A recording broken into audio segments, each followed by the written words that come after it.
y está haciendo cosas. No se necesita tampoco una gran madurez ni nada, ¿no? para que el Señor nos use, ¿no? Hay un hermano que se bautizó hace 2 años y que podemos decir que es una persona súper inmadura en muchos aspectos, pero que trabaja de taxista. Y hace como 15 días llegaron a la iglesia 3 personas y una de ellas, pues él había orado por ella en el taxi, ¿no? Ella comunicó que le dolía algo, qué sé yo. Entonces, cuando llegaron al destino, él se bajó y oró por ella. Y ahí quedó la cosa, porque muchas veces no sabemos lo que pasa. Aparentemente no pasó nada, pero cuando llegó a su casa estaba sana. Entonces, ella estaba buscando la iglesia y llegó hace unos días con otros 2. Bueno, esas cosas están pasando y es muy bonito, ¿no? Verlo. Y bueno, pues, ¿qué quería compartir? Bueno, pues tengo algo preparado, no hay que agotarlo, no es... Bueno, pues esto es un poquito lo que tenía preparado, un cierto orden, pero tal vez esas 2 cosas que están ahí al principio, ¿no? El Espíritu de Jesús y una perspectiva anabautista. Primero lo del Espíritu de Jesús, ¿no? Hay una serie de versículos en las cartas de Pablo, bueno, y no solo, en Hechos también, el Espíritu de Jesús no le permitió a Pablo ir a donde quería. Romanos 8:9, el Espíritu del Mesías, el Espíritu de Cristo, si alguien no lo tiene, no es de Cristo. También el último Adán, o sea, Jesús, es espíritu, que da vida. Como sabéis, en el griego no había mayúsculas y minúsculas, entonces se puede poner con Espíritu Santo, o con minúsculas, ¿no? Bueno, etcétera, ¿no? Dios ha enviado el Espíritu de su Hijo en nuestros corazones, que clama Abba, Padre. Y el Espíritu de Jesús. El Espíritu de Jesús, ¿no? Solemos decir Espíritu Santo, pero Pablo dice muchas veces Espíritu de Jesús. Y tal vez eso quería ser algo que quiero enfatizar estos días. Y lo otro, la perspectiva anabautista, en el sentido de que, bueno, pues muchas veces somos anabaptistas y hay una serie de acentos que son propios nuestros, ¿no? Sobre todo pues cuando se formuló la teología anabautista en el siglo pasado por digamos, nuestros maestros de una generación anterior, pues pusieron ciertos énfasis, ¿no? Seguimiento, la comunidad, el discipulado, el pacifismo, la separación iglesia-estado, pero no siempre se subrayó que históricamente entre los anabautistas estaba muy presente los dones del Espíritu, y eso era parte también de su identidad. Bueno, digo silencio, pero es un silencio relativo, ¿no? Hay esa frase, texto de Joder, que es uno de los teólogos anabautistas, que dice: el pentecostalismo, lo dice en el siglo pasado, es en nuestro siglo, en el siglo XX, el paralelo más cercano de lo que fue el anabaptismo. Interesante. Bueno, ¿por qué no se puso tal vez mucho acento en esto? Bueno, pues tal vez no eran los temas que más interesaban a la teología en el siglo XX. El pentecostalismo no dejaba de ser un movimiento un poco popular y caótico, y cuando uno quería formular una teología seria tal vez no era... Pero creo que es muy importante. Tenía ahí puesto unos ejemplos. Por ejemplo, pacifismo. Pues uno puede formular el pacifismo como diciendo, pues obedecemos a Jesús, claro, y esto es esencial, eso no ha pasado. Somos pacifistas porque Jesús dijo que amáramos al enemigo, y no parece compatible, esto ya lo preguntaba yo en el catecismo cuando era pequeño, digamos, ser soldado, yo quería ser soldado, y matar a y amar a los enemigos, ¿no? ¿Cómo puede uno hacer ambas? Hay una obediencia a Jesús, amar al enemigo. Uno puede decir, desde un punto de vista sociopolítico, que esto es una buena estrategia de cambio, que Mahatma Gandhi y que Martin Luther King y esto y lo otro, y todo eso es verdad, claro que es verdad. Pero los primeros anabaptistas también decían aquello de no es por ejército ni por fuerza, sino por tu Santo Espíritu. Y le decían a las iglesias establecidas, ¿vosotros por qué necesitáis ejército? Porque pues no tenéis el Espíritu Santo, les decían. Es muy interesante. Es otra manera de ver el pacifismo. Tenemos el Espíritu Santo, ¿para qué queremos ejército? O el tema de la comunidad. Claro, pues sí, la comunidad, pues somos todos hermanos, hijos del mismo padre, y además en el siglo XX, pues la democracia, en fin, la segunda mitad del siglo XX, la democracia, todo eso es políticamente muy interesante, uno puede quedar muy bien, pero los primeros anabaptistas decían, es que el problema, le decían a las iglesias establecidas, es que en vuestras iglesias solamente habla uno, y si habla solamente uno quiere decir que el Espíritu Santo no está entre vosotros, porque reparte dones. Y todos, cada uno tiene un don. Entonces, es otra manera de ver ese sentido de comunidad que tenían los anabaptistas, no solo por obediencia, no solo porque sea políticamente correcto o cosas por el estilo, sino porque es la obra del Espíritu. Es lo que solo el Espíritu Santo puede hacer. Y vamos tal vez a hablar un poco de eso, si nos da tiempo. Entonces vamos con el primer punto, ¿no? El primer punto que quería compartir es la experiencia de Jesús. Hay un autor que dice, James Dunn, ¿no? Que es un reputado, digamos, exegeta, que dice Jesús era un carismático. Jesús era un carismático. Claro, estamos acostumbrados a... digamos, la experiencia de Jesús. ¿Cuál es la experiencia de Jesús? Pues Dios era Padre, ¿no? Dios Padre y todos hermanos. Bueno, todo esto pues siempre se ha subrayado, ¿no? Abba, ¿no? Ese modo, digamos, íntimo de Jesús de dirigirse a Dios y de invitarnos a todos nosotros a relacionarnos así con Dios. Ese modo, si se quiere, inclusivo, ¿no? Y esto, claro que es característico de Jesús, la experiencia de Dios como Padre. Y eso es verdad y es central, pero al mismo tiempo hay que decir, Jesús tiene una experiencia del Espíritu. Y es inseparable, ¿no? Dice en la escena del bautismo, ¿no? Cualquiera de los evangelios, ¿no?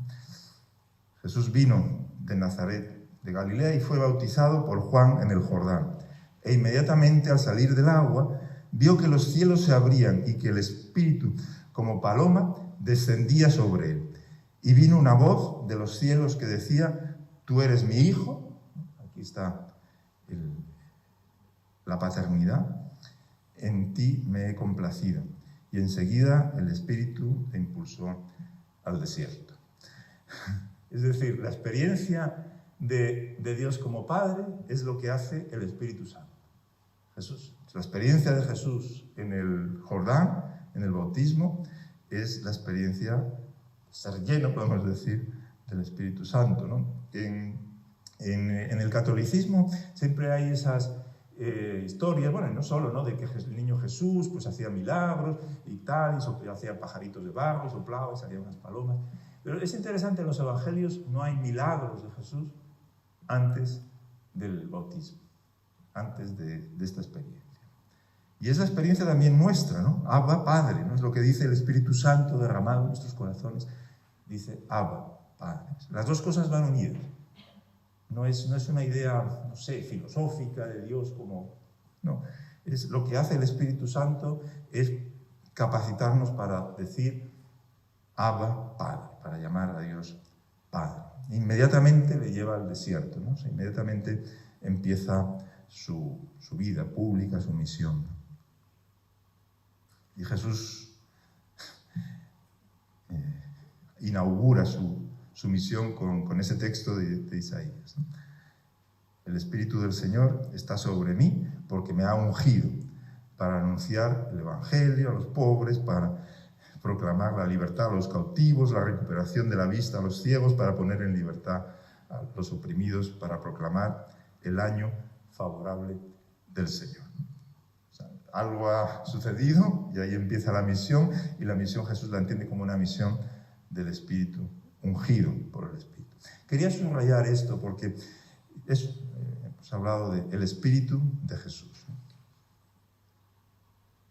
Y así podíamos ver pues, la práctica de Jesús, su experiencia, ¿no? Dice Jesús, si por el dedo de Dios, ¿no?, echó fuera a los demonios, y en el texto paralelo dice, si por el Espíritu de Dios, o sea, el Espíritu es el dedo de Dios, ¿no?, echó fuera a los demonios, entonces el reino de Dios ha llegado a vosotros, ¿no?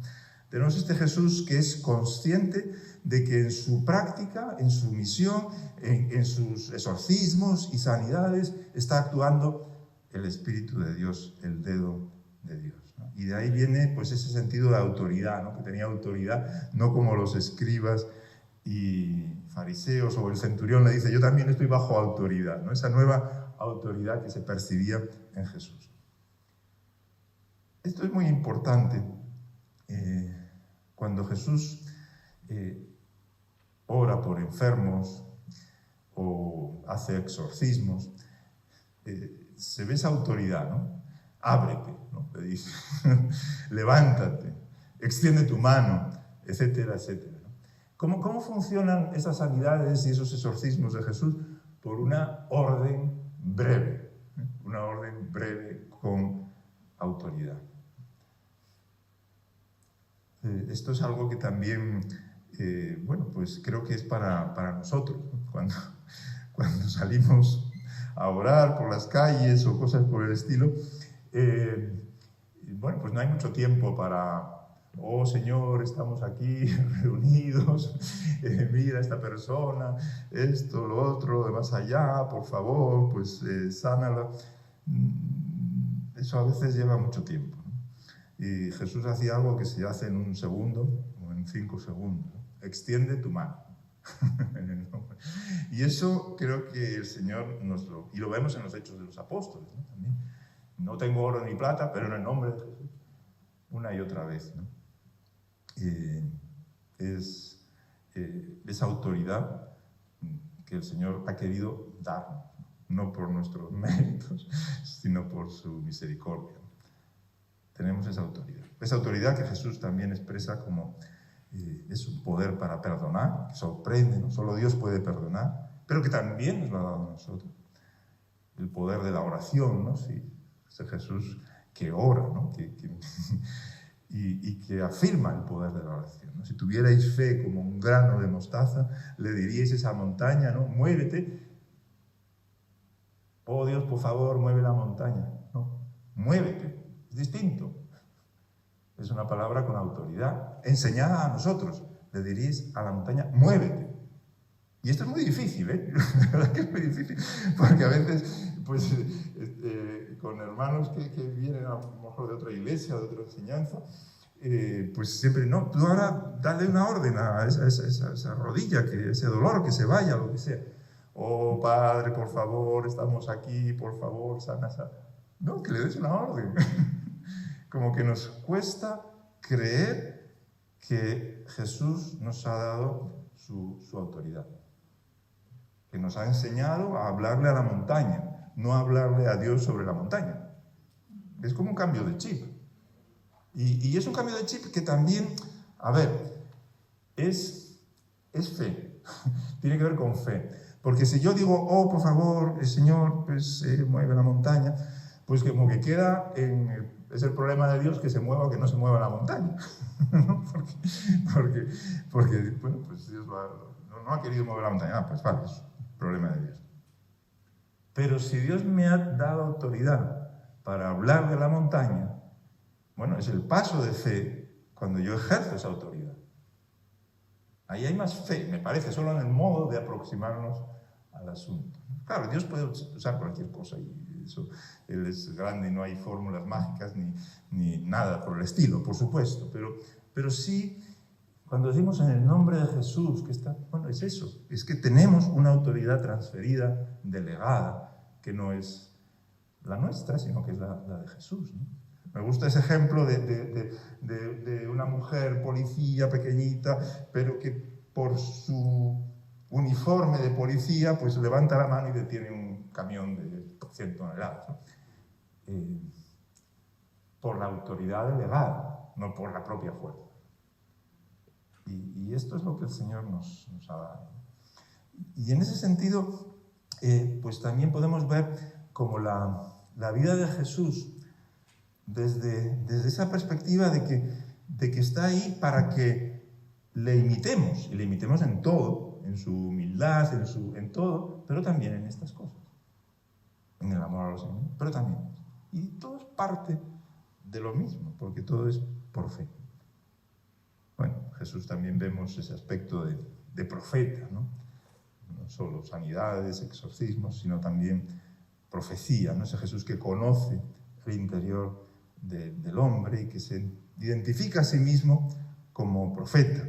O ese Jesús que tiene visiones, ¿no? El bautismo, pues es la visión, ¿no? Del Espíritu como paloma, o digamos, a Satanás cayendo como un rayo, etc. Me gustaría también destacar esto, ¿no? Bueno, la dependencia de Jesús, ¿no? Decimos, Jesús oraba, ¿no? Y Jesús nos exhorta a orar, ¿no? Si tuvierais fe como un grano de mostaza, ¿no? Nos exhorta como a tener esa fe de niños, ¿no? Los niños pues, son un ejemplo en no todo, pero en muchas cosas, y también en la fe. Fe como niños. Y ese Jesús que cuando va a dar ese paso, por ejemplo, de elegir a los 12, pasa la noche en oración, nos dice Lucas. Creo que esto es muy importante porque nos muestra esa imagen de Jesús hecho hombre y situado en una situación como la nuestra, que necesitamos de la oración, ¿no? Que necesitamos vivir en esa dependencia, ¿no? También me impresiona en Juan 5, ¿no? Que Jesús dice, yo no puedo hacer nada por mí mismo, sino que hago lo que veo hacer al Padre, ¿no? 2 veces lo dice. No puedo hacer nada de mí mismo. O cuando también Jesús declara una y otra vez, tu fe te ha sanado, tu fe te ha salvado, se puede traducir también, tu fe, ¿no?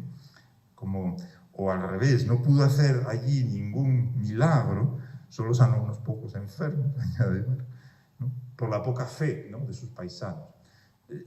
¿Veis? O sea, ese Jesús que depende de Dios, ese Jesús que también pues, pende de la fe de las personas. Ese Jesús que escupe varias veces, ¿no? para sanar, ¿no? Yo lo veo pues tal vez como porque bueno, pues la saliva pues tiene ese aspecto, digamos, de ser antiséptico, en el sentido de que la medicina, ¿no? También tiene su lugar, era la medicina de la época, si se quiere.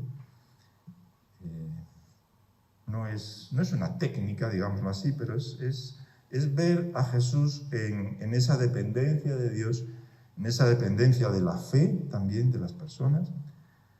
Y esos casos donde, por ejemplo, Jesús ora por un ciego en Marcos 8, y el ciego dice que ahora ve a las personas como árboles y vuelve a orar y entonces ya las ve plenamente, ¿no? Esto es algo que también hemos visto, ¿no? Muchas veces que el Señor nos pide pues, seguir orando, porque eso es, hombre, uno puede decir, es que uno si tuviera fe pues estaría a orar una vez. Bueno, no lo sé, pero la insistencia, ¿no? La insistencia, y esto es bonito. Recuerdo una vez que oramos por una mujer en la calle y tenía bueno, como, no me acuerdo la enfermedad, pero era como un dolor constante en todo el cuerpo. Y oramos una vez, nada. Segunda vez, nada. Tercera vez, nada. Y en la cuarta vez, como que una especie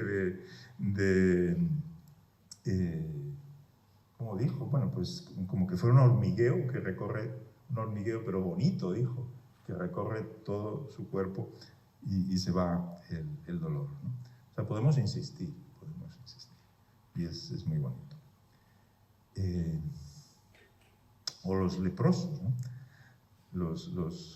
Que Jesús ora por 10 leprosos, me parece que es, ¿no? En Lucas 17, y dice que cuando se iban, fueron sanados.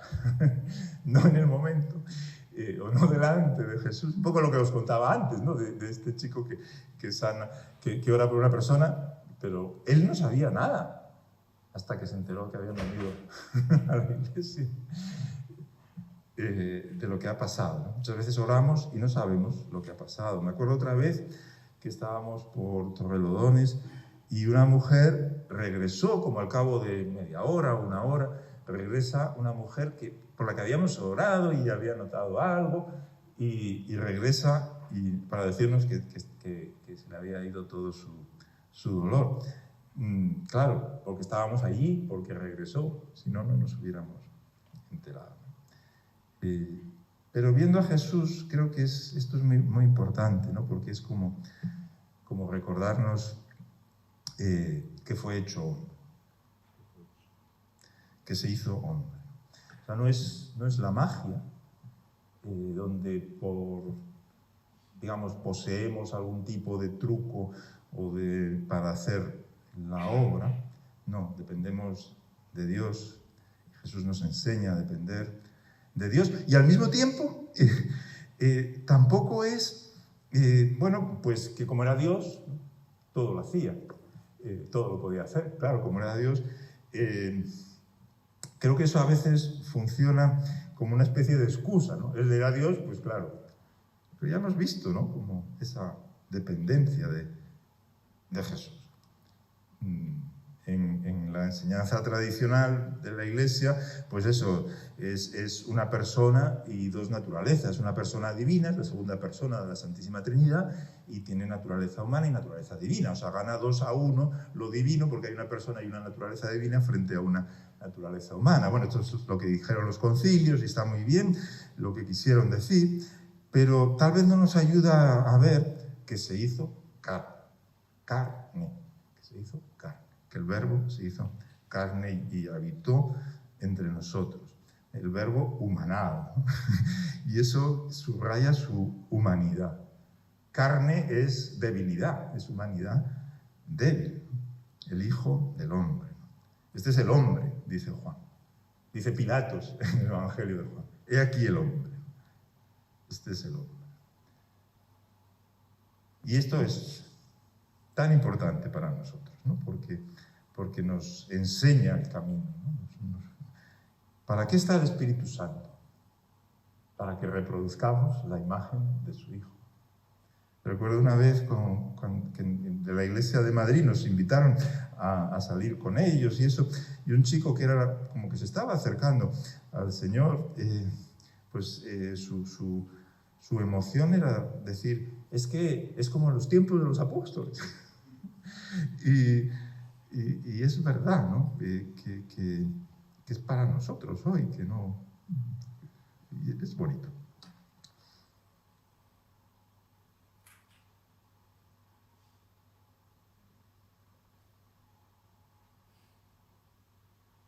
El Hijo del Hombre tiene autoridad para perdonar. ¿Sabéis esa expresión, Hijo del Hombre? Jesús la utiliza para designarse a sí mismo. Alude a Daniel, pero también puede significar el ser humano tiene autoridad. Los discípulos pueden perdonar. Y reúne a los 12 y les dio poder y autoridad sobre todos los demonios y para sanar enfermedades. Y después, esos son los 12, pero después a los 70, ¿no? Y en cualquier ciudad donde entréis y os reciban, comed lo que os sirvan, sanad a los enfermos que haya en ella y decirles, se ha acercado a vosotros el reino de Dios, ¿no? Jesús delega esa autoridad.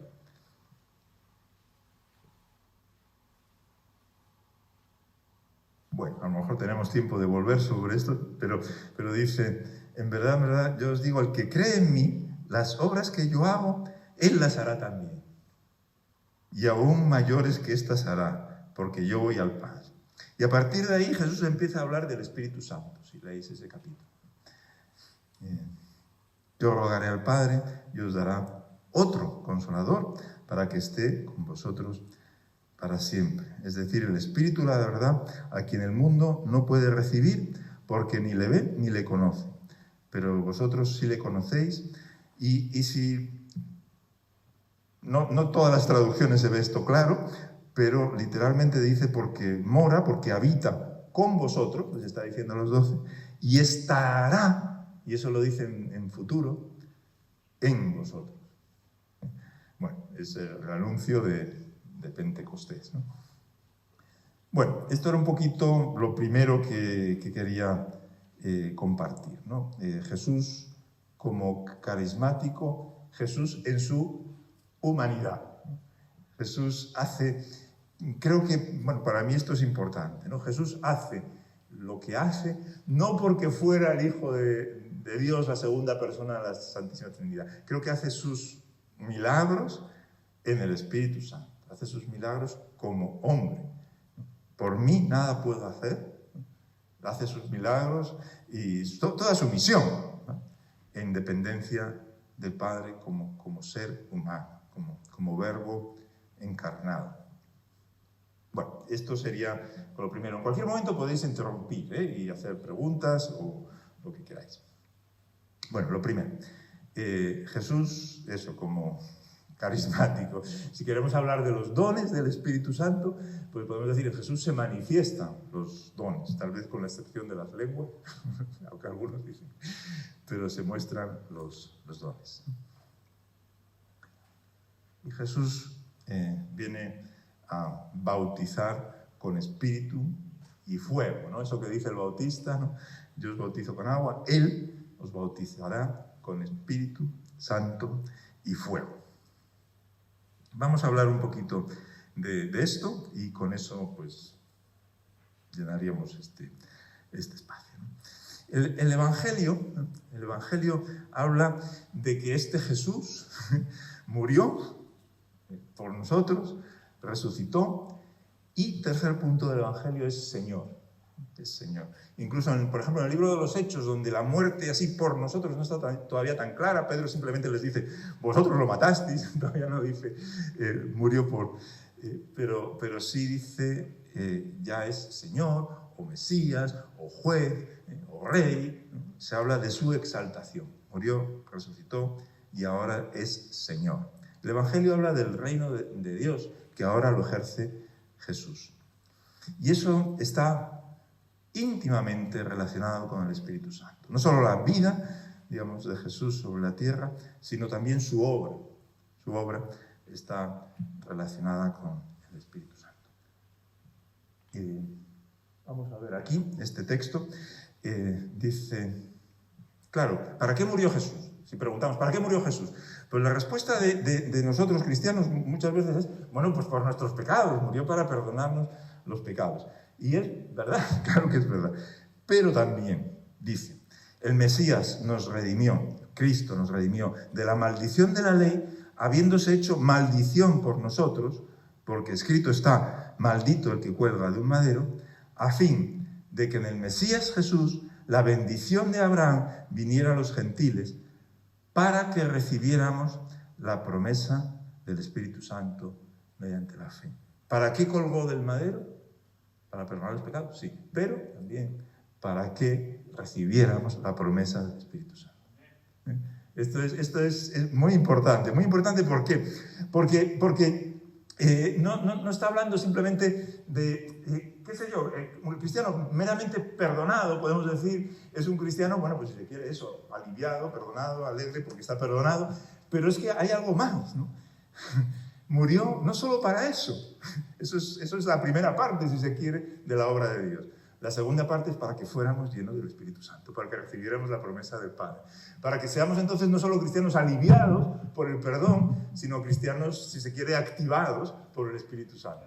Es como dos tipos de cristiano. Es bonito también este texto. Lo podemos ver un poco más despacio en Gálatas 3.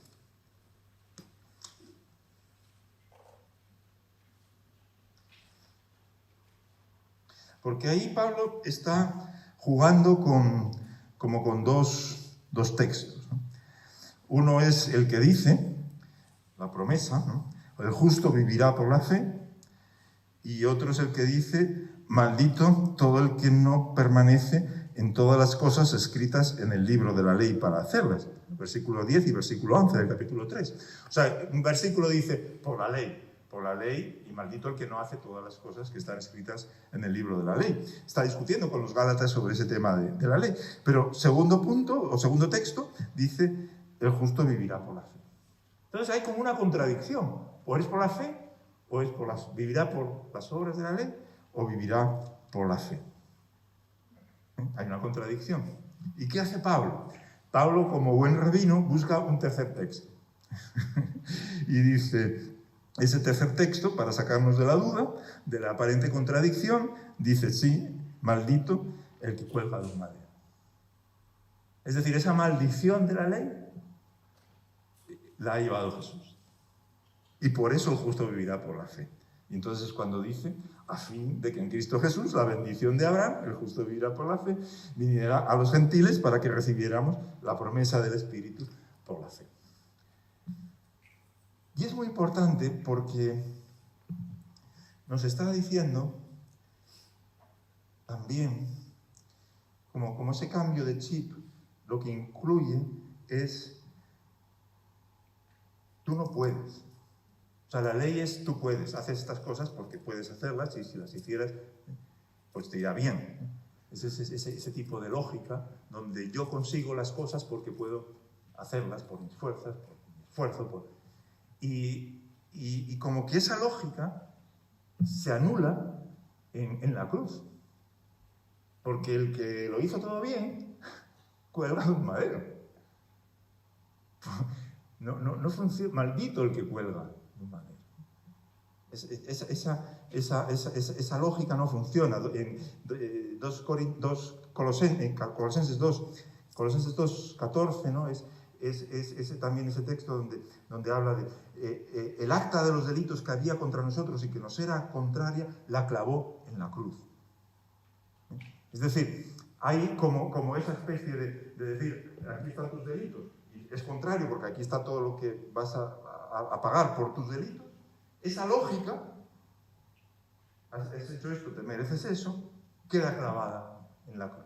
El acta de los decretos que había contra nosotros y que nos era contrario, la quitó del medio, clavándola en el madero. ¿Y qué significa esto para la recepción del Espíritu Santo?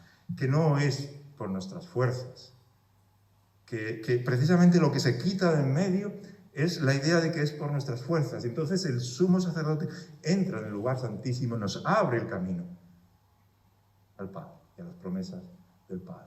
Entonces hay algo muy concreto y muy práctico en nuestra vida que sí, nos tenemos que preparar, quiero ayunar para todo lo que se quiera, pero es cuando no podemos, cuando Dios puede actuar, cuando nos abrimos a lo que Él ha hecho, no a lo que nosotros hacemos. Cuando nos ponemos en sus manos, cuando nos rendimos, cuando nos entregamos. La preparación es esa, ¿no? La llenura es esa, es que áreas de nuestra vida sean entregadas a Él plenamente. A veces a mí me ayuda a pensar el don de lenguas como decir, es que ya no controlo lo que hablo, porque como dice Pablo, no sé pedir lo que conviene. Le entrego también esa actividad de la lengua, que dice Santiago 3, que es tan dañina, se la entrego a Él. Ya no hablo yo, ya no tengo el control, yo rindo mi control, que es lo más difícil de rendir. Y Él toma el control de lo que le entrega. Es por gracia.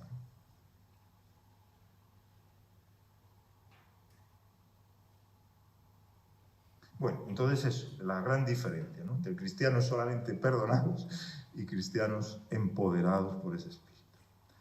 Por el Espíritu se ofreció a sí mismo, dice Hebreos.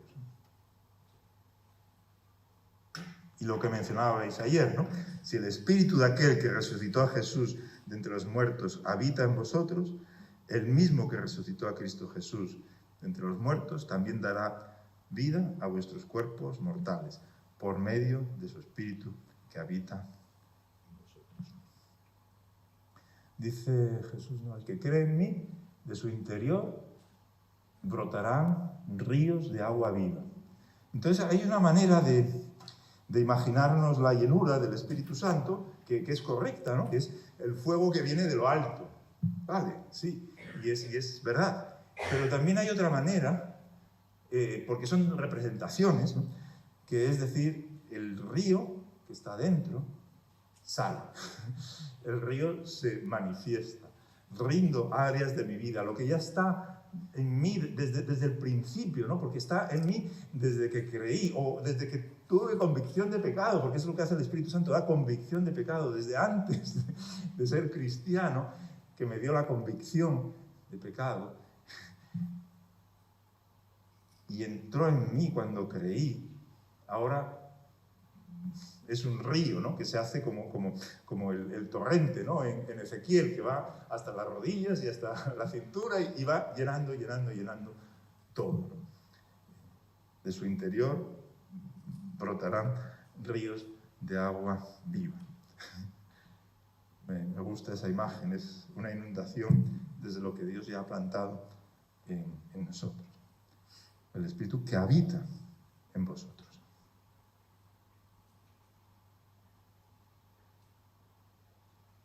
Bueno, y con eso, pues, se cumple la promesa del Padre, ¿no? Esa promesa que estaba en los profetas, de que enviaría, ¿no? Sucederá después de esto, que derramaré mi espíritu sobre toda carne, y vuestros hijos y vuestras hijas profetizarán, y vuestros ancianos soñarán sueños, y vuestros jóvenes verán visiones. Si eres anciano, tienes sueños, si eres joven, visiones, ¿no? No sé. Me gustan estos textos donde también vemos ese aspecto, si se quiere, universal. Esto es para todos.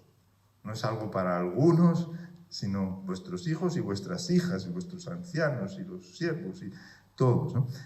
Es derramado el Espíritu Santo sobre toda carne. Esa es la promesa del Padre.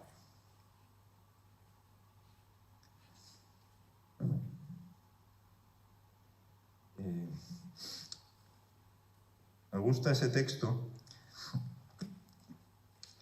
que está en Hechos capítulo 9. Dice, cuando Pablo pues tiene su visión y conversión, se cae del caballo, no lo dice la Escritura, o del caballo, pero bueno, lo llevan a Damasco. Y dice que había en Damasco, Hechos 9:10, cierto discípulo llamado Ananías. Y el Señor le dijo en una visión, Ananías. Y él dijo, heme aquí, Señor. Y el Señor le dijo, levántate, ve a la calle que se llama Derecha y pregunta en la casa de Judas por un hombre de Tarso llamado Saulo, porque aquí está orando. Y ha visto en una visión a un hombre llamado Ananías, que entra y pone las manos sobre él para que recobre la vista. Pero Ananías respondió, Señor, he oído de muchos acerca de este hombre, cuánto mal ha hecho a tus santos en Jerusalén, y he aquí tiene autoridad de los principales sacerdotes para prender a todos los que invocan tu nombre. Es un enemigo peligroso. Pero el Señor le dijo, ve, porque él me es un instrumento escogido para llevar mi nombre en presencia de los gentiles, de los reyes y de los hijos de Israel, porque yo le mostraré cuánto debe padecer por mi nombre. Ananías fue, entró en la casa y después de poner las manos sobre él, dijo, hermano Saulo, el Señor Jesús, que te apareció en el camino por donde venías, me ha enviado para que recobres la vista y seas lleno del Espíritu Santo. Bueno, hay muchas cosas muy bonitas aquí, ¿no? Uno es la sencillez, ¿no? Es la promesa del Padre. Entonces no es algo que si lo ha prometido, lo ha prometido. No es algo como difícil o exclusivo. Es lo que el Señor ha prometido, ¿no? Llenarnos del Espíritu Santo.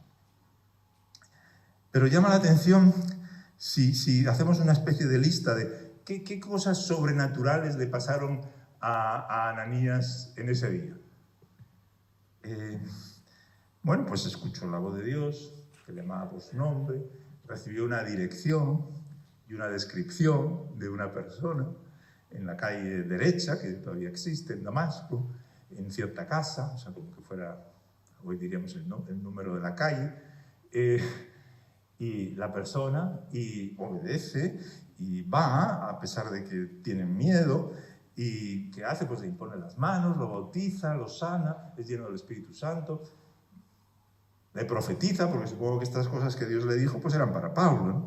Que va a ser instrumento, ¿no? Para llevar mi nombre a presencia de los gentiles. Bueno, tal vez se lo dijo, tal vez no, pero o sea, tenemos a esta persona que Dios está utilizando de una manera sencilla en la vida más o menos cotidiana para hacer algo inesperado. Creo que a veces cuando hablamos de los dones es como que este tiene el don de profecía, pero no tiene el don de poner las manos, o qué sé yo. No, todo esto usa a una persona. ¿Y qué persona es? ¿Era el santo evangelista, el santo pastor de Damasco, el apóstol? No, dice, había en Damasco un cierto discípulo. Y después cuando Pablo recuerda esto, me parece que está en Hechos 26, bueno, cuando Pablo lo recuerda también dice, pues un cierto discípulo, un tipo que había ahí en Damasco. Como esto de que es para todos nosotros. Esto, bueno, lo tratamos a veces de practicar y es bonito, ¿no? Le pedimos al Señor dirección, ¿dónde vamos? ¿Dónde vamos? Y bueno, a veces escuchamos mejor y otras veces peor. Dice la palabra, y eso también creo que es importante, en 1 Corintios 13, profetizamos en parte. Profetizamos en parte. Frente a como ver todo, bueno, pues a lo mejor hay personas que lo tienen todo más claro, pero profetizamos en parte. O también en Hechos aparece ese Ágabo que hace una profecía respecto a Pablo de que le van a llevar preso los gentiles, y más bien son los gentiles los que le rescatan. Bueno, no es exacta la profecía que hace Ágabo como se ve en el mismo libro de los Hechos. Profetizamos en parte. Entonces, creo que eso también es importante, que los... Después hablaremos un poco de eso, si tenemos tiempo esta tarde, pero, o sea, que los dones del Espíritu no es algo que recibimos, ¡pum! Bueno, puede suceder, por supuesto, pero recibimos así porque sí y ya los tenemos en su plena madurez, infalibilidad, ejecución automática.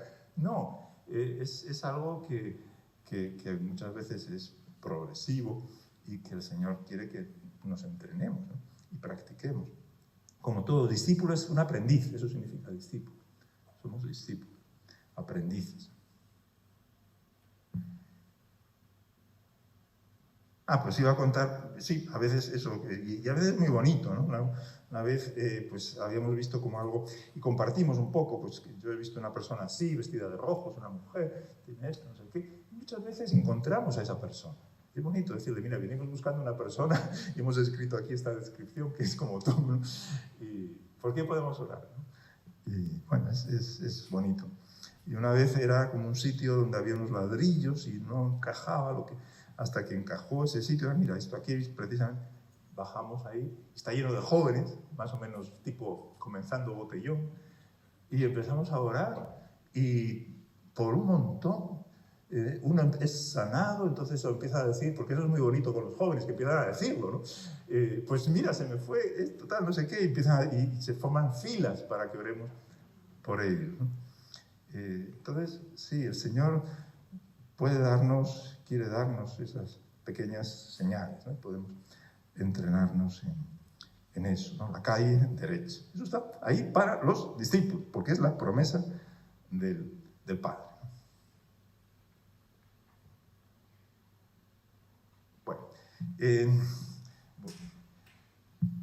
Tal vez recordar, porque para mí es importante esto, ¿no? Decimos una perspectiva anabautista. Una perspectiva anabautista es ver el Espíritu como el Espíritu de Jesús, ¿no? Y el que bautiza es Jesús, ¿no? Él bautizará con Espíritu Santo y fuego, ¿no? A ver, a veces en el cristianismo, mira, yo fui católico, ¿no? Se supone que en el catolicismo pues uno vive más tradiciones y entonces el cristiano evangélico vive de la Escritura.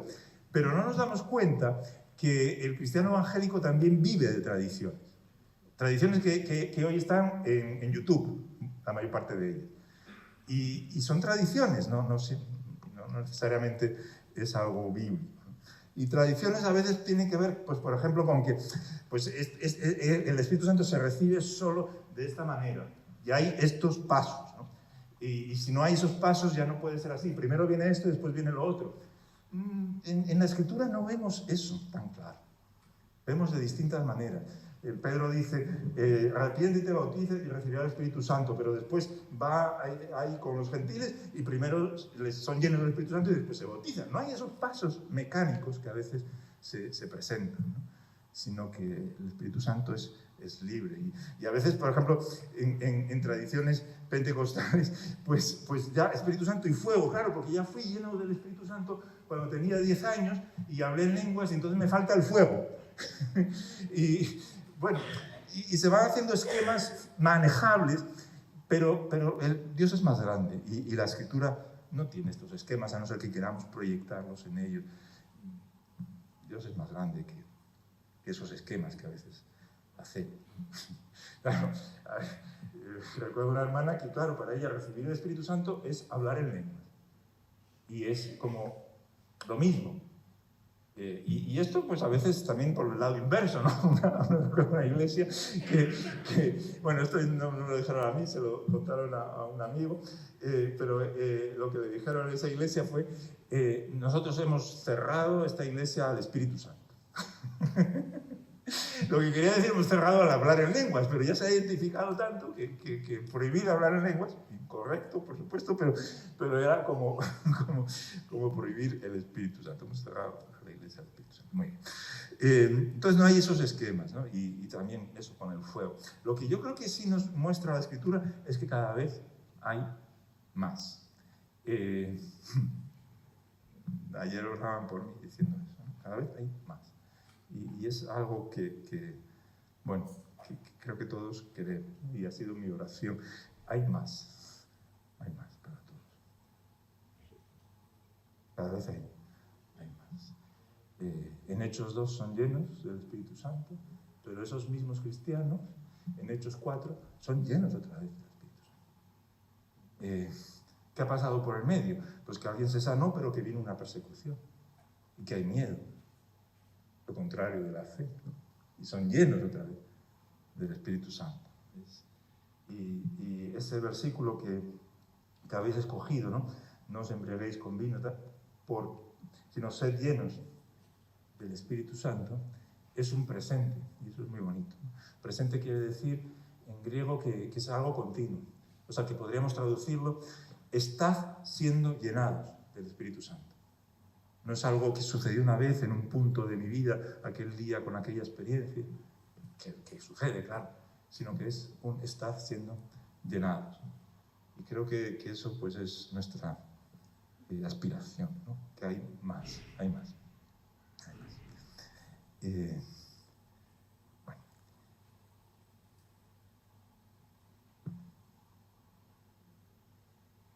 Una cosa tal vez... ¿Cómo estamos de tiempo? ¿Un poquito más tenemos? Sí.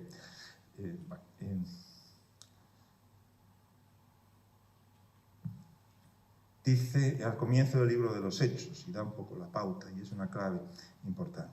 Entonces, los que estaban reunidos le preguntaron, diciendo, Señor, ¿restaurarás en este tiempo el reino de Israel?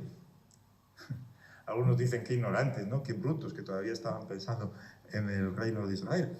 Y es verdad que es un pensamiento poco carnal, si se quiere. Pero no eran tan brutos, porque sabían algo que mucha gente no sabe, muchos cristianos no saben, que es que el que puede restaurar el Estado de Israel es el Mesías. Por eso se lo preguntan a Jesús, no a un partido político, ¿no? Pero bueno, eso es un paréntesis, ¿no? Muy bien. Y él les dijo, no os corresponde a vosotros saber los tiempos ni las épocas que el Padre ha fijado con su propia autoridad. Pero recibiréis poder cuando el Espíritu Santo venga sobre vosotros y me seréis testigos en Jerusalén, en toda Judea y Samaria, hasta los confines de la tierra. Lo que hay aquí es como una explicación de la función del Espíritu Santo. La función del Espíritu Santo aquí se entiende como en contraste con lo que es un reino, el reino de Israel, un Estado. Un Estado, ¿qué tipo de poder tiene un Estado? Pues el tipo de poder que tiene cualquier Estado es el de, últimamente, de sus fuerzas armadas y su policía. Si quitas eso, se acabó. Si la policía no puede entrar en cierta región, o el ejército, ya es otro país. Hay otra policía, hay otro ejército. Esa es la esencia del poder de los estados de este mundo, que es eso, lo que decíamos antes, por ejército, o por fuerza, o por el Espíritu Santo. Entonces hay ese poder y Jesús lo pone en alternativa con el poder que viene del Padre, con la autoridad del Padre, que es el Espíritu Santo. Recibiréis poder cuando el Espíritu Santo venga sobre vosotros. Entonces, ¿por qué es esto importante? Porque vemos aquí en el comienzo, y después se ve en todo el libro, pero se ve ya desde el comienzo, que el Espíritu Santo y el reino de Dios no son cosas separadas. El Espíritu Santo es la índole del poder propio del reino de Dios. Es el que ejerce en nosotros, dentro de nosotros, el poder del reino de Dios. El reino de Dios no es una utopía humana, no es un proyecto, meramente político o social. Es algo que solamente es viable cuando el Espíritu Santo viene sobre vosotros y somos testigos, mártires, hasta los confines de la tierra. Es decir, el Espíritu Santo está dado no para que la gente, haga cosas admirables o se ponga, una estrella de que tiene este don. El Espíritu Santo está dado a todos los creyentes para la realización, para que la viabilidad del reinado de Dios. Porque Jesús reina y ahora, como Mesías, eso significa Cristo. Cristo no es el apellido de Jesús, Cristo es que Él reina ahora. Y entonces, el Mesías como reina, mediante el Espíritu Santo. Por eso Él bautiza, por eso Él lo derrama. Es la índole propia de su autoridad, es el medio de su autoridad, Dios en nosotros, como el Espíritu Santo. Por lo tanto, no es algo, como individual o solo para evangelizar o solo... No, es la índole del reinado de Dios, esa es la fuerza, el poder del reinado de Dios. Por eso derrama, por eso es Dios en nosotros. Necesita el poder de lo alto, ¿no? Y dice así, ¿no? Efesios 4. Cuando subió a lo alto, llevó cautiva la cautividad y dio dones a los hombres. O sea, que Jesús sea Mesías, sea Rey, sea Señor, que el reino de Dios haya comenzado solo, ya entre nosotros, significa que nos libera, nos perdona, lleva cautiva la cautividad y al mismo tiempo da dones a los hombres. Esta es la obra del Espíritu Santo, es como la manera que Dios ha decidido realizar su reinado. Las semillas de su reinado entre nosotros es la obra del Espíritu Santo. Entonces, ¿veis? No es solo eso, algo individual o algo, como para llamar la atención, es algo imprescindible para la misión que Dios nos ha dado.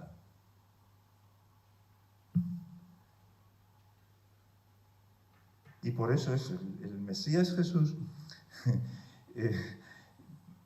derrama su espíritu para transformar lo interno de nuestro corazón, para realizar una comunidad que no es viable sin el Espíritu Santo y sin los dones del Espíritu Santo. Vamos a hablar de eso. Y para evangelizar hasta los confines de la tierra. Entonces podemos tener un cristianismo que acentúa solamente un aspecto de estos, ¿no? El aspecto interno. El Espíritu Santo me transforma, y es verdad, lleva cautiva la cautividad, y qué manera mejor que limpiar un vaso sucio de agua, sino que se llene de agua hasta desbordar, ¿no? Pues limpia el corazón, crea comunidad y expande esa comunidad evangélica, ¿no? Por eso Jesús es el que derrama, Jesús es el que bautiza. Y en Pablo muchas veces, esto también es interesante, ¿no? Muchas veces nosotros decimos algo que dice Pablo, que es Cristo en nosotros. Y es verdad, eso lo dice Pablo una y otra vez. Pero yo creo que si sumáramos, posiblemente hay más veces que dice Pablo, nosotros en Cristo, más que Cristo en nosotros. Y me parece que es necesario decir las dos cosas. Una parte, el aspecto interno, pero otra parte es ese aspecto, si quiere, externo, que es el Espíritu Santo, ¿no? Porque estar en Cristo y estar en el Espíritu se ve que funcionan como sinónimos para Pablo, Romanos 8 y 2. Estamos en Cristo. Bueno, poquito más, si queréis.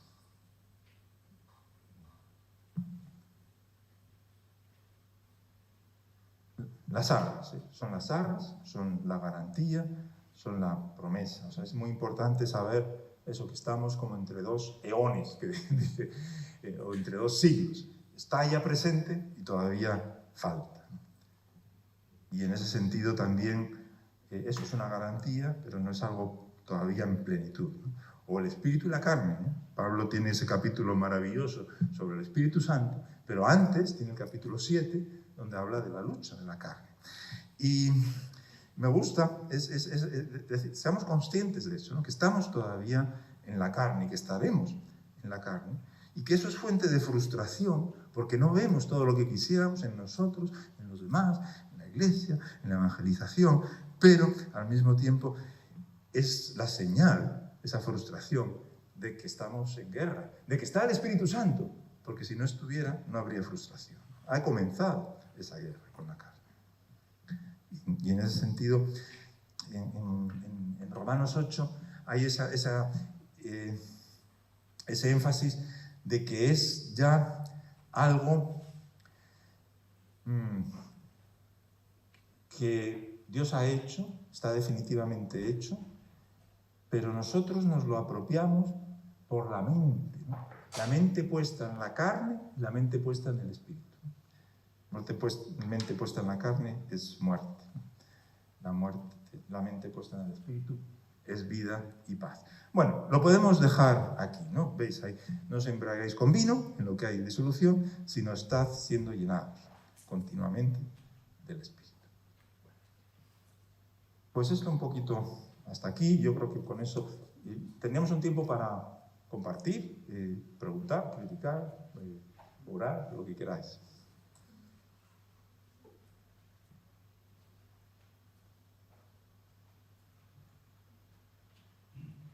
Sí.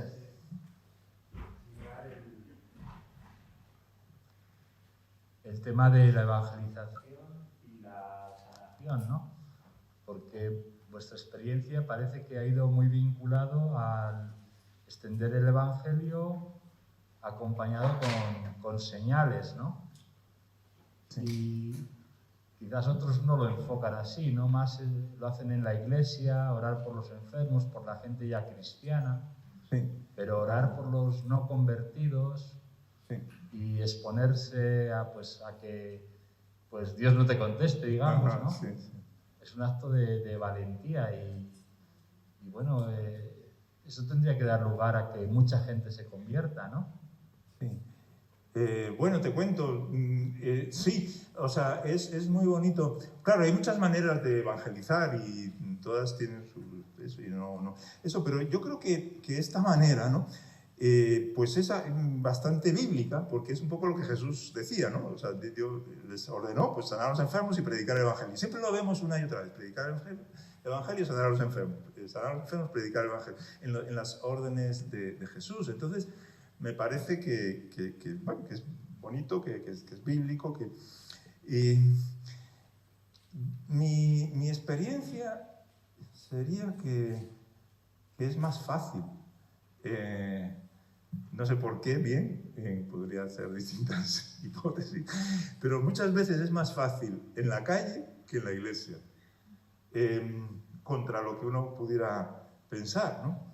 Tal vez en la iglesia hay más miedo, nos conocemos más, o qué sé yo, este tiene el don. No lo sé por qué es, pero o Dios simplemente quiere manifestar su amor a los incrédulos, porque yo también pienso eso, que no es como que esto sea un sanatorio, el reino de Dios, eso será en la venida definitiva de Jesús, pero en este tiempo pues no es una especie de alternativa a la seguridad social o algo así, sino que son señales del reino, son señales, y en ese sentido, pues tal vez tienen más importancia para los incrédulos que para los creyentes.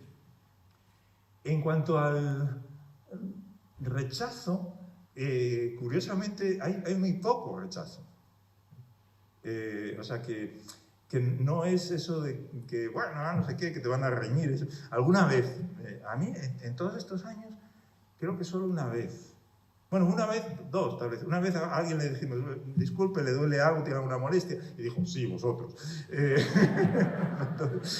Pero hasta tiene gracia, ¿no? O sea, que bueno, yo no es un rechazo que cueste mucho. No, o sea, prácticamente la mayor parte de la gente, pues sí, dice, no, gracias, pero te da las gracias, o tal, no es algo tan... Y muchas veces vemos la mano de Dios, yo diría que más del 50% de las veces, posiblemente más. No hay días que es el 100%, no sé, entonces, sí, desde luego es una manera bonita. Eso no quiere decir que las personas reciban al Señor Jesús, ¿no? Eso pasa a veces. Y a veces pasa independiente, ¿no? Como os contaba antes, esta es una chica que no le duele nada, pero es la que... Si yo estaba buscando al Señor y no me contesta. Entonces, bueno, no estaba enferma.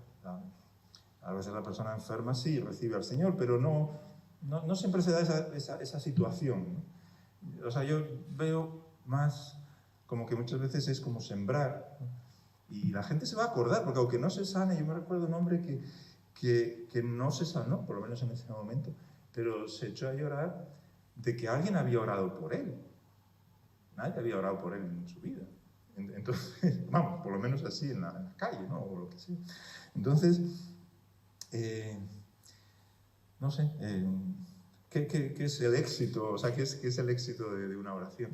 Yo creo que el éxito es que obedecemos a Jesús y ya está, eso es el éxito, no que se sanen o no se sanen. Pero eso es una manera bonita, ¿no? Había pensado, no sé si entra en la programación del retiro, pero si alguno queréis venir por ahí, por la calle, por Salamanca, hacer alguna expedición por ahí y ver qué pasa, pues con mucho gusto, ¿no? Lo que solemos hacer es algo así como, disculpe, tal, dirigirnos a alguien casi como que fuera en broma, como sonriendo, como... ¿le puedo hacer una pregunta, no? Entonces, claro, todo el mundo dice que sí, o casi todos, ¿no? Porque si no llevan mucha prisa, tienen curiosidad y como que es así. Y entonces, pues, es una pregunta un poco rara, y es que si le duele algo, si tiene alguna molestia y tal. Entonces, bueno, pues ahí ya fácilmente empieza y es simplemente hacer una oración breve, 5 segundos, ¿no? En el nombre de Jesús, Lord, se va, lo que sea. Así algo muy, muy breve. Y bueno, pues después siempre da como una oportunidad de decir, mira, nosotros no somos magos, esto lo hace Jesús, es una manera de decirte que existe, que se interesa en ti. Bueno, ahí ya lo que dé la conversación, ¿no? Pero eso es bonito. Sí, así más o menos como... Sí, yo siento que si, por ejemplo, nosotros en Hoyo lo hemos hecho poco, porque Hoyo es un pueblo muy pequeño, que en la calle a veces no encuentras casi nadie y tal. Entonces vamos, por ejemplo, al Escorial o a Collado Villalba, que es más como una ciudad, ¿no? Así que ya con gente por las calles y tiendas y todo eso.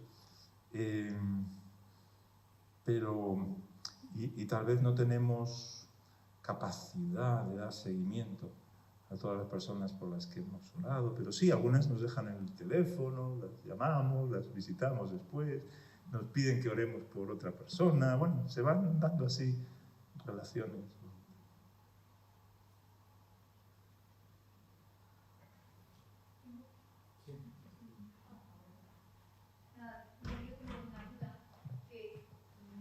Cuesta no termino de entender el concepto de que Jesús llevó cautiva la cautividad. Ajá. Es como, ¿de qué cautividad? Bueno, sí, conozco qué cautividad, ¿no? Sí. Pero no, me cuesta entender ese concepto. Llevar cautiva la cautividad. Sí, yo creo que ahí es una especie de colectivo. O sea, a lo mejor Denisha dijo, Gula es el exilio, los que fueron al exilio. Entonces es como que rescata, ¿no? a los exiliados o trae de vuelta a los exiliados. ¿No es una cautividad espiritual también? Claro, lo podemos ver así, sí, por supuesto. Sí, lo digo por el trasfondo del Antiguo Testamento, es el exilio, pero sí, había todas las cautividades en las que estaban.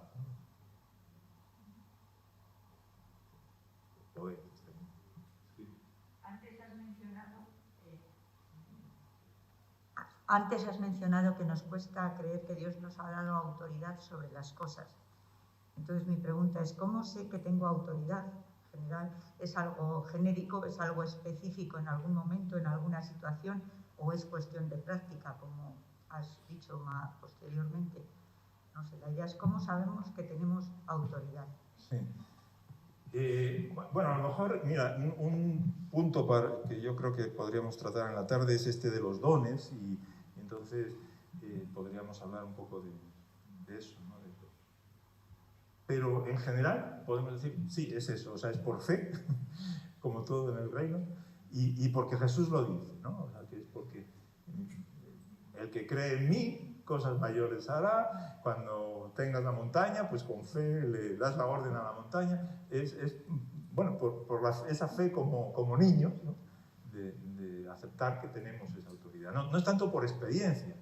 La experiencia es ambigua, ¿no? Es por fe. Creo que eso sería el primer punto, porque le creemos. Pues sí, el Espíritu Santo da testimonio a nuestro espíritu que somos hijos de Dios y que tenemos esa. No sé si eso es lo que... Luego el tema de la fe también es muy curioso, porque fe en que Jesús nos respalda, en que Jesús quiere, digamos, resolver ese punto de problema. Yo tengo fe en que Jesús quiere resolver las cosas, pero realmente, bueno, la realidad suele ser que yo oro por algo, porque mi intención es que eso se resuelva. Sí. Pero eso no se resuelve, pero yo tengo fe. Entonces, mi conclusión al final es que Dios hace las cosas mejor de lo que yo puedo pedir o pensar. Entonces, Dios lo ha resuelto, pero en el fondo hay un pelín de resignación, de decir, vale, no ha funcionado, pues es que Dios tendría otro plan. Pero ¿qué pasa ahí con mi fe? No sé si consigo explicarme, pero es que cuando las cosas no salen como pedimos, aunque pensamos que tenemos fe, está el punto, vale, yo me autocontesto, Dios lo hace mejor de lo que yo puedo pedir o pensar, pero en el fondo, lo que acabo de decir, hay un puntito de resignación y bueno, pues esto es así, pues va a seguir tirando, ¿qué vamos a hacer? Sí, hay eso, ¿no? La obediencia es por fe, o sea, que la fe no es, no sé, una creencia, sino que es algo que invita a dar pasos de fe y en ese sentido de obediencia, pero no siempre vemos lo que quisiéramos. Mira, yo en eso me llama la atención el testimonio de personas que dicen que, por ejemplo, que oró por 400 personas, algo así, antes de ver la primera persona que se sanara, ¿no? Bueno, pues ¿qué hace orar por 400? ¿No? Pues creo que oraba 3 cada día, ¿no? Bueno, pues es por fe, ¿no? Por obediencia, por los dones. Pablo dice que los anhelemos, ¿no? Que los anhelemos ardientemente, ¿no? O sea, en Corintios 14, ¿no? Entonces hay eso, también yo podría decir, me parece, ¿no?, que lo que he visto, o sea, ya no es hablar de fe, sino de la experiencia, es que hoy día no tenemos que orar por 400. O sea, como que Dios está, no sé, como animando. A lo mejor es porque, no sé, estamos eso, en tiempos finales o tiempos especiales o hay algo nuevo pasando y no hay que esperar al número 400 para ver.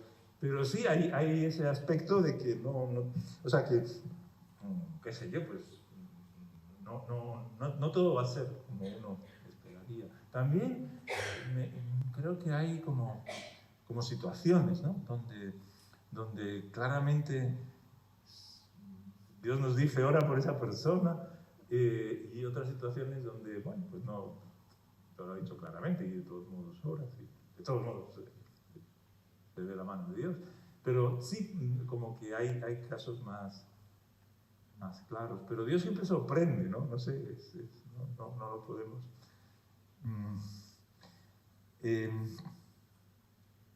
También yo creo que hay un aspecto que es, claro, la fe no es por vista, o sea, que la fe no es por nuestra experiencia, hay esa opción de me creo más la experiencia o creo más lo que el Señor ha dicho, ¿no? A mí me ayuda a pensar que mi fe tiene que crecer y mi confianza en Dios, mi entrega a Dios, mi andar en presencia de Dios. Cuando Jesús, los discípulos no pueden sanar a aquel chico que está con su padre, ¿no?, después de la transfiguración, Jesús no les dice, pues es que tenía poca fe el chico o el padre o quien sea, sino que les riñe a ellos, ¿no? ¿Hasta cuándo estaré con vosotros, hombres de poca fe? O sea, como que lo que nos toca a nosotros es cultivar nuestra fe, ¿no? Aunque después sí, digamos, pues también la fe de la persona cuenta o lo que sea, pero quiero decir que cuanto más yo pienso que no se va a sanar, pues menos fe tengo, ¿no? Y entonces hay ese aspecto de decir, bueno, pues no pienso en nada, ¿no? No pienso en nada, simplemente lo hago y que ya está. Quería hacer una pregunta acerca en Juan 14, desde el versículo 11. Desde el versículo 11 dice: creedme que yo soy en el Padre y el Padre en mí, de otra manera creedme por las mismas obras. De cierto os digo, el que en mí cree las obras que yo hago, él les hará también, y aún mayores hará, porque yo voy al Padre. Y todo lo que pidiereis al Padre en mi nombre, lo haré para que el Padre sea glorificado en el Hijo. Si algo pidiereis en mi nombre, yo lo haré. Ahí termina de explicar, pero luego sigue justo con el título de la promesa del Espíritu Santo. Y al lado, en las referencias, bueno, dice el poder de los creyentes, que creo que también es muy importante. Y en el versículo 15 creo que nos contesta la referencia, que dice: si me amáis, guardad mis mandamientos, y yo rogaré al Padre, y os dará otro Consolador para que esté con vosotros para siempre. El Espíritu de verdad, al cual el mundo no puede recibir porque no le ve ni le conoce, pero vosotros le conocéis porque mora con vosotros y estará en vosotros. Mi pregunta es, bueno, acá como que nos manda una regla general para poder recibir verdaderamente el Espíritu Santo, como bien estábamos viendo en las arras. Primero dice que le debemos de creer, segundo que demostremos el amor a través de guardar sus palabras, y en tercero recibimos el Espíritu Santo. Y justo acá me llamó mucho la atención la referencia que tengo, que me dice el poder de los creyentes. Yo, por ejemplo, tengo un problema en los tobillos, tengo artrosis, y muchas personas me han dicho, no, tenés que orar y te vas a sanar. Y yo siempre le digo, mi oración es que mi deseo es mi sanación, pero mi anhelo es que se haga la voluntad de Dios en mí.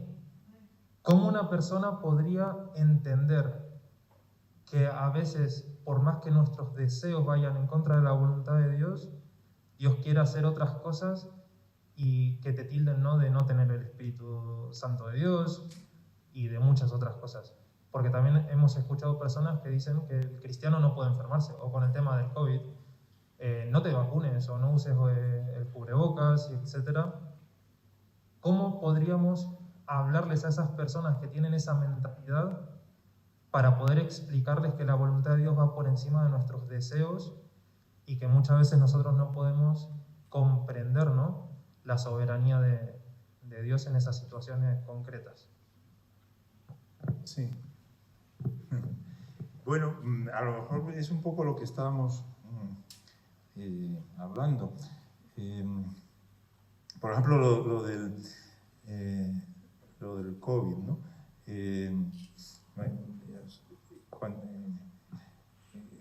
Cuando Jesús le tienta el enemigo, le tienta diciendo que haga algo, digamos, arriesgado, como tirarse del pináculo del templo, citando el Salmo 91 que promete sanidad y todo eso.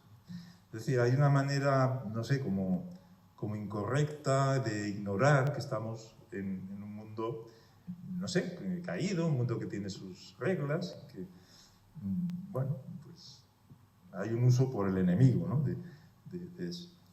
Pero, y eso es una parte, ¿no?, de decir, lo que decíamos antes, de que escupía, ¿no? Pues hay un aspecto de la medicina de esa época, hay un aspecto o cuando Isaías le dice a Ezequías, ¿no?, que se ponga una pasta de higos o algo así, ¿no? O sea, hay un aspecto de la medicina, según los conocimientos de cada época. Y hay otro aspecto que es... sí, el Señor nos llama a seguir creyendo como niños, ¿no? Y supongo que las dos cosas tienen que estar ahí presentes, ¿no? Pablo decía, yo soy un apóstol y las señales y todo lo que ha pasado en Corintio, en Tesalónica, de todas las sanidades que habéis visto, pero también su amigo Epafrodito, su amigo Timoteo tenía que tomar vino por sus muchas enfermedades. Hay las dos cosas, ¿no? Ahí entra la Sí. soberanía, ¿no?, de Dios. Sí, sí.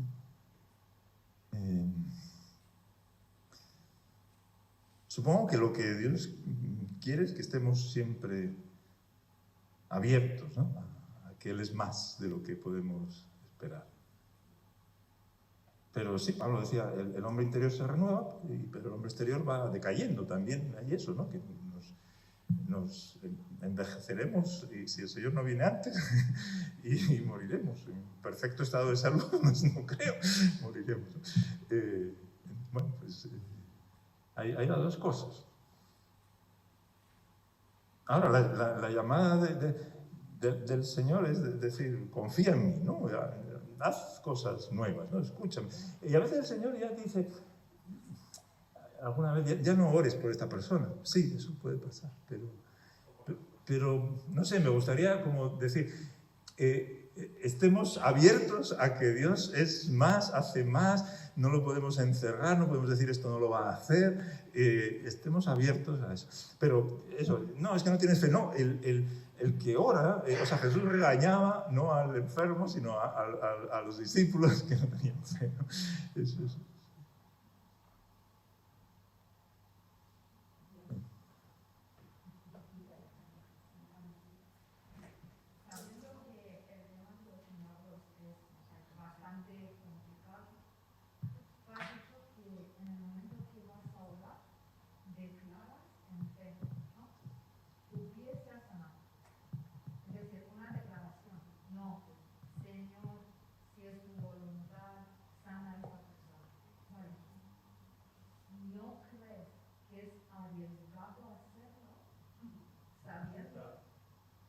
Que puede ser que sí o que no, desde puede ser testimonio tanto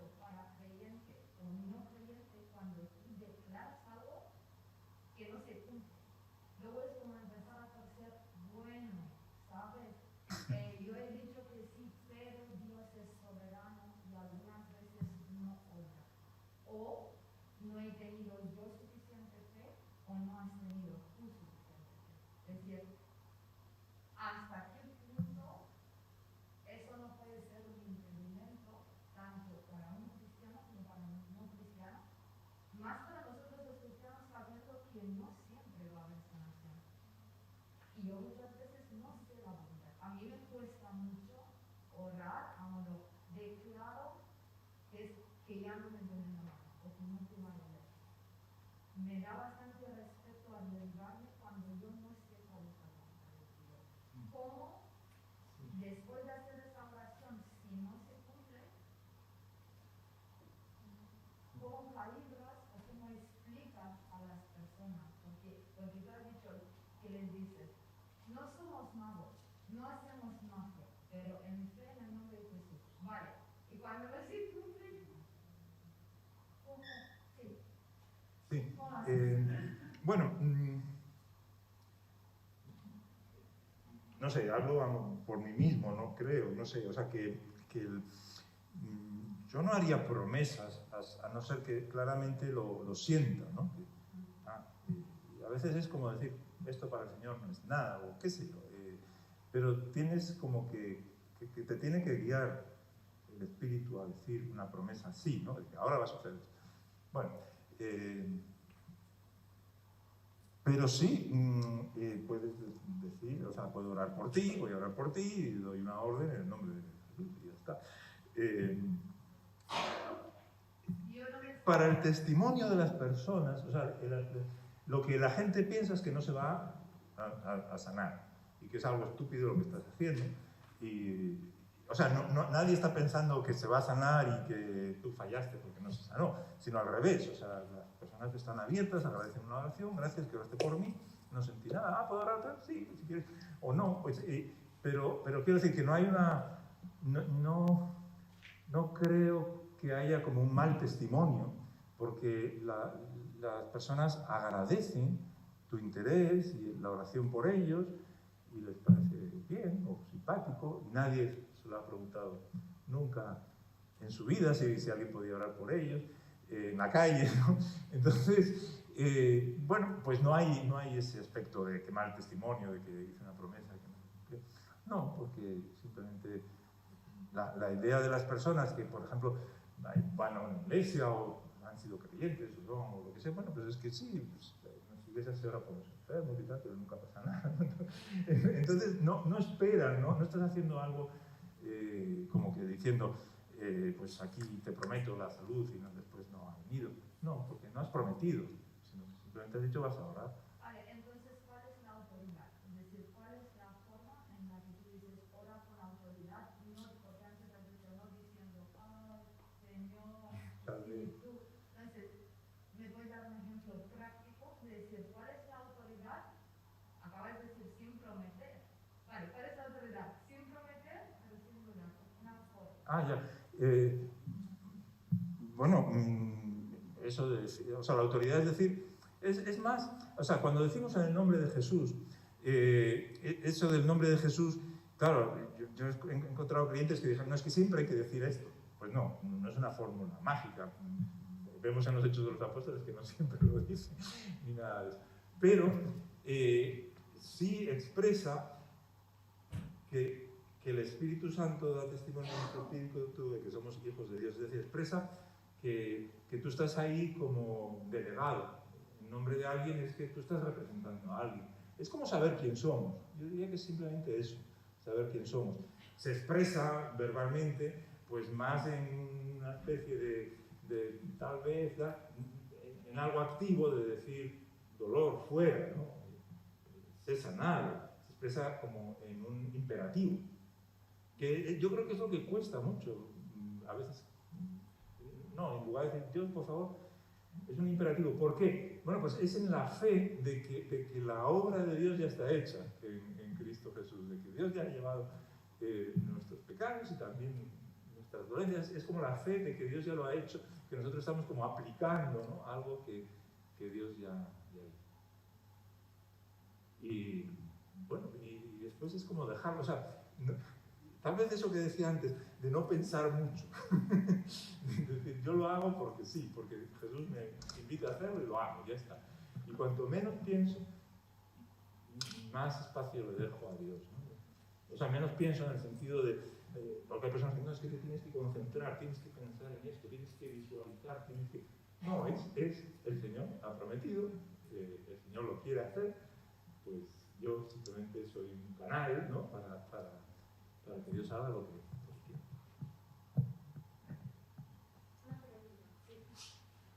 Espera un momento. Es que...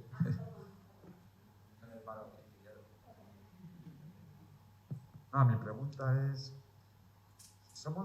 es más pues para el práctico, para el interior, no es de lo que hemos estado hablando, sino si somos muertos a la ley, ¿por qué me obsesiono en cumplirla? Y cuando fallo me siento culpable, a pesar de mi llenura del Espíritu Santo. ¿No estoy lleno lo suficiente del Espíritu Santo? Esa sería una pregunta. Y la otra, ¿el reino de Dios es traído por nuestro interior a esta tierra? No dudo de que Dios lo pueda traer sin eso, sino los cachitos del reino que podamos traer del cielo, ¿es Dios a través de nosotros que lo traemos? O también puede ser Dios que se manifiesta sin nosotros. Esas son mis dos preguntas. Sí, bueno, lo primero, sí, o sea que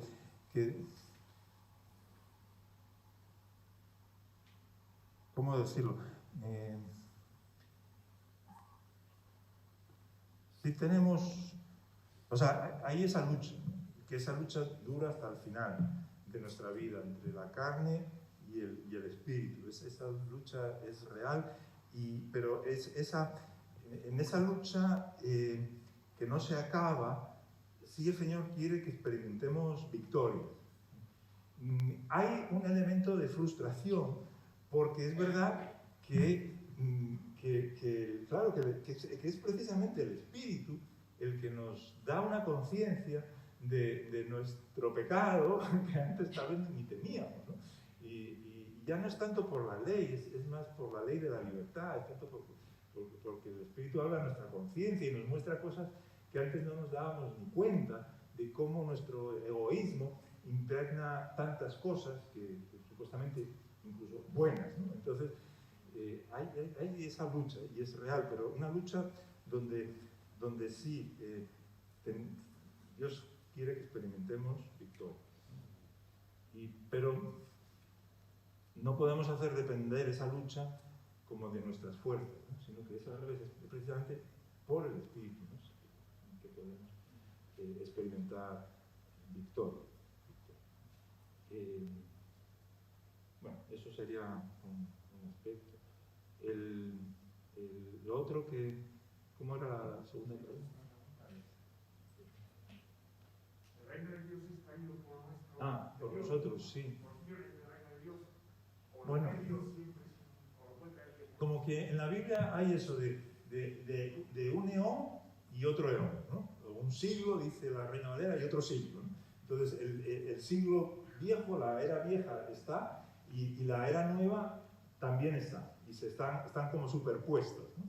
Y entonces, en esa superposición sería ver como que hay grietas por donde lo nuevo está irrumpiendo, aunque estamos en lo viejo, ¿no? Pero lo nuevo está también irrumpiendo. Y lo maravilloso es que sí, Dios ha querido, ¿no?, llamar a su pueblo que sea el que Él quiere usar, ¿no? Dios podría hacerlo de otra manera, supongo, pero lo ha querido hacer por medio de sus discípulos, ¿no? Que seamos como los canales de su bendición. Y sí, entonces, pues Dios actúa de muchas maneras, pero hay una que es nuestra misión, ¿no? Nuestra obediencia, son porciones del reino de Dios. Sí, yo lo vería eso como las grietas de este mundo que dejan ver el venidero, ¿no? En Hebreos dice los poderes del mundo venidero.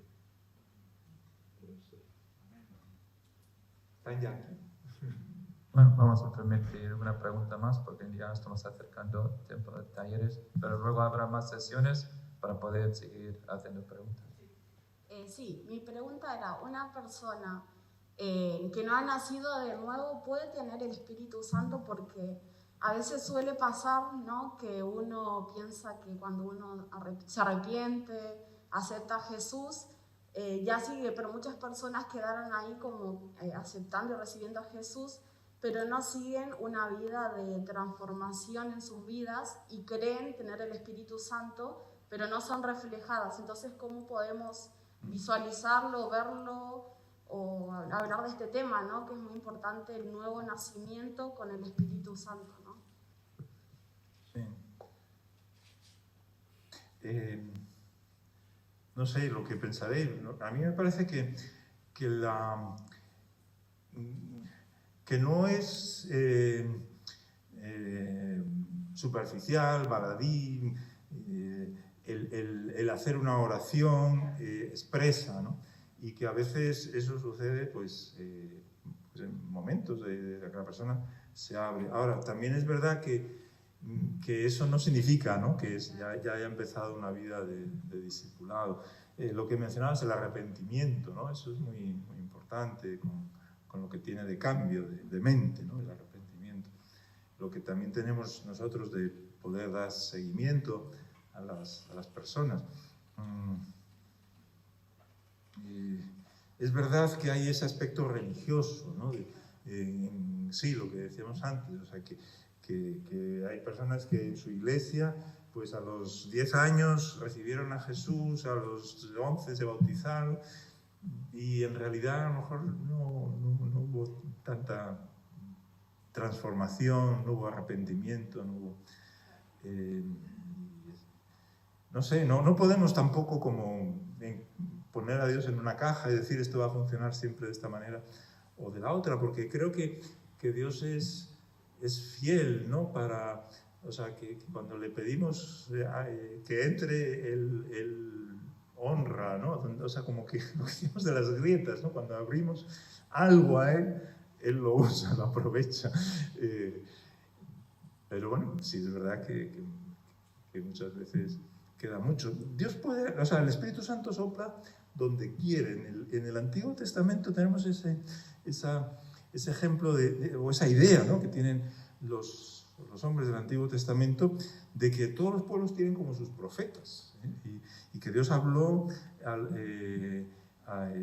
igual que os trajo a vosotros de Egipto, también trajo a estos otros de Castor, ¿no? O sea, que Dios ha actuado de muchas maneras. El ejemplo de Balac, ¿no?, que es un pagano, todo lo que se quiera, brujo, lo puedes poner todo, pero Dios lo usa y bendice a Israel por la boca de este Balaam, perdón, ¿no?,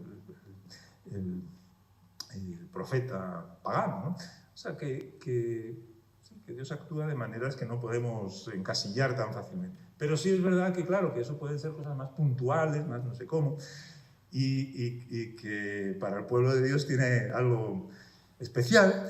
Y por eso, pero bueno, a ver si podemos hablar entre esta tarde o mañana, el Espíritu es el Espíritu de Jesús. Porque claro, es verdad también que en la historia de las religiones encuentras profecías y milagros y lenguas y muchas cosas en las religiones.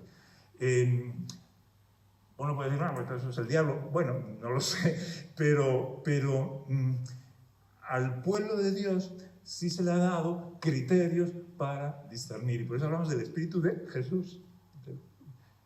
Hay un criterio esencial para discernir. Es el Espíritu de Jesús, que reproduce la imagen de su Hijo.